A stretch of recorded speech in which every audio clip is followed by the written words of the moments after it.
Ces taches sombres sur la calotte glaciaire du Groenland ne sont pas de simples imperfections. Chaque été, la glace, d'ordinaire d'une blancheur éclatante, se teinte de gris dans certaines zones. Cette zone sombre, longtemps restée un mystère, a révélé son secret lorsqu'on a découvert que cette transformation étrange était due à l'apparition d'algues aux teintes rouges, vertes et brunes. Ce qui est particulièrement inquiétant, c'est que cette prolifération d'algues ne cesse de croître. La zone sombre s'assombrit davantage, et l'apparition de microbes inquiétants pourrait bientôt suivre. Il est désormais impératif que le reste du monde s'en inquiète. La calotte glaciaire du Groenland, véritable géant de glace, recouvre environ 80% de l'île et abrite près de 8% des réserves mondiales d'eau douce sous forme de glace. Pendant la majeure partie de l'année, elle s'étend telle une vaste étendue immaculée. Cependant, à l'arrivée de l'été, lorsque les températures augmentent, des changements commencent à apparaître. La fonte de la glace dévoile des affleurements rocheux sur la côte, tandis qu'en progressant plus en profondeur vers l'intérieur des terres, la glace blanche autrefois uniforme devient plus sombre. Cette zone, d'environ 400 km de long et 100 km de large à son point le plus étendu, présente ce phénomène intrigant pour deux principales raisons. La première cause est liée au carbone noir. À l'image de la poussière qui s'accumule sur vos meubles, la calotte glaciaire du Groenland subit un processus similaire. Le vent transporte des particules de poussière et de suie jusqu'à ces régions glacées. Mais contrairement à votre mobilier, impossible d'éliminer cette accumulation d'un simple coup de chiffon. Sur les glaces du Groenland, ce mélange de particules fines s'installe pour des millénaires. Ainsi, cette zone sombre est recouverte d'une fine couche de poussière accumulée au fil du temps. En 2014, des chercheurs ont étudié ce dépôt et constaté que les régions les plus sombres de la glace contenaient une concentration élevée de carbone noir. Ce carbone noir ne s'est pas formé par hasard. En réalité, il est issu principalement des fumées générées par d'anciens incendies de forêt au nord du Canada et en Alaska. Comme on peut s'en douter, le carbone noir étant lui-même de couleur foncée, il provoque un obscurcissement de la surface de la glace. La deuxième cause majeure de la transformation estivale de la calotte glaciaire concerne les algues mentionnées plus tôt. Il s'agit principalement de deux espèces, l'Ancylonema alaskana et l'Ancylonema nordenskioldi. Ces algues affectionnent particulièrement les environnements d'eau froide. Durant l'hiver, elles entrent dans un état de dormance et restent profondément enfouies dans la glace, attendant des conditions favorables pour réapparaître. Lorsque le printemps arrive, ces algues commencent progressivement à remonter à la surface. À l'approche de l'été, elles sont prêtes à fleurir et à profiter de presque 24 heures de lumière solaire chaque jour pour effectuer la photosynthèse et croître. En temps normal, ces algues affichent une teinte verte, mais une fois exposées au soleil, elles se teintent de brun, ce qui constitue une méthode naturelle de protection contre les rayons ultraviolets nocifs. Ce changement de couleur contribue également à l'assombrissement des glaces du Groenland. Jusqu'à présent, ce comportement était normal. Ce qui est véritablement préoccupant, c'est que les floraisons d'algues augmentent en taille chaque année.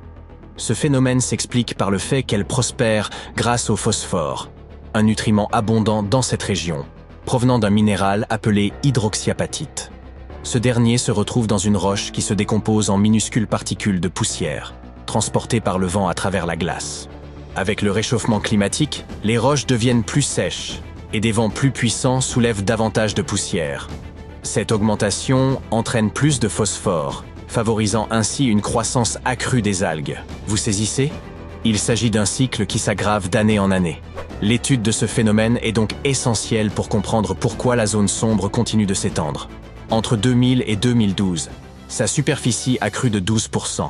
Vous vous interrogez peut-être sur la gravité de cette situation. Après tout, n'est-ce pas simplement de la glace qui devient plus sombre ? Eh bien, pas tout à fait.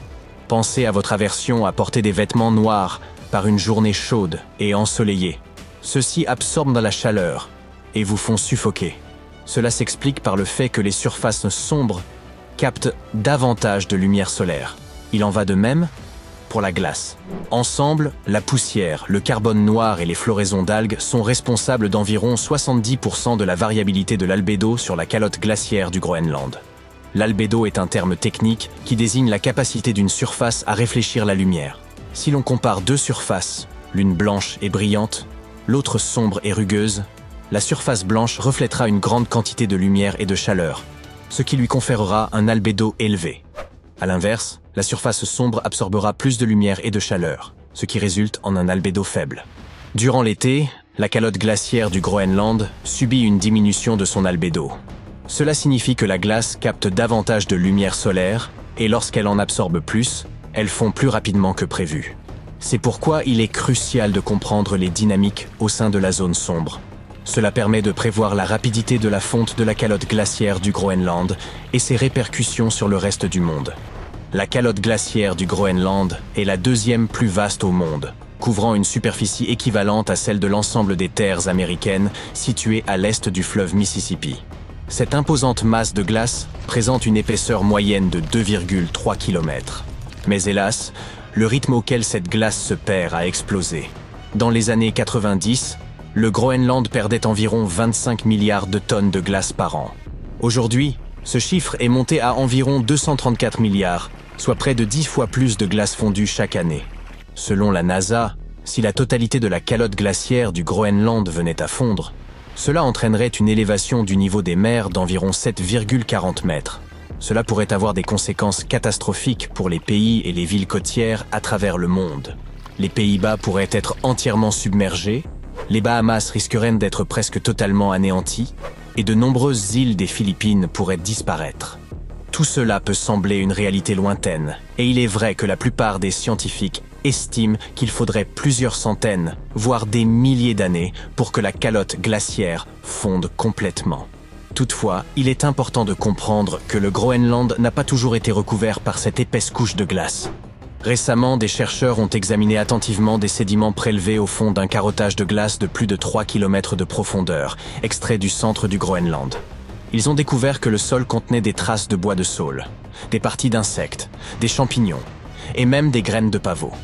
Ainsi, ces fossiles constituent nos premières preuves directes que la calotte glaciaire du Groenland a fondu dans un passé géologique récent, il y a environ 400 000 ans.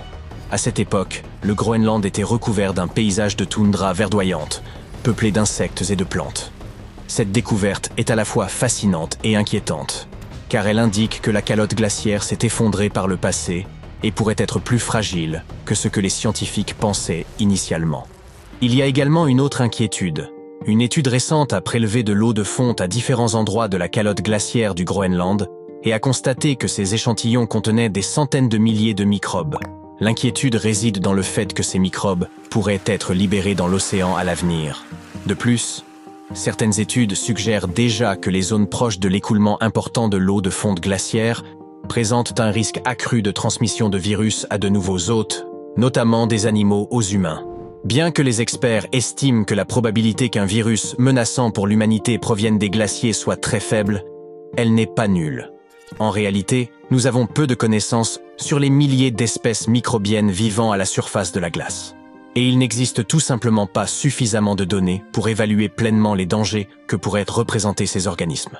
Tout cela peut sembler préoccupant, mais il n'y a pas lieu de paniquer pour l'instant. Il reste encore beaucoup à comprendre sur les facteurs qui assombrissent la calotte glaciaire du Groenland. Nous avons besoin de mesures plus précises concernant l'abondance relative de la poussière, des algues et du carbone noir, ainsi que d'une meilleure compréhension de l'impact potentiel de ces microbes sur nos vies. Plus nous acquérons de connaissances, mieux nous pourrons anticiper les événements à venir et nous préparer en conséquence.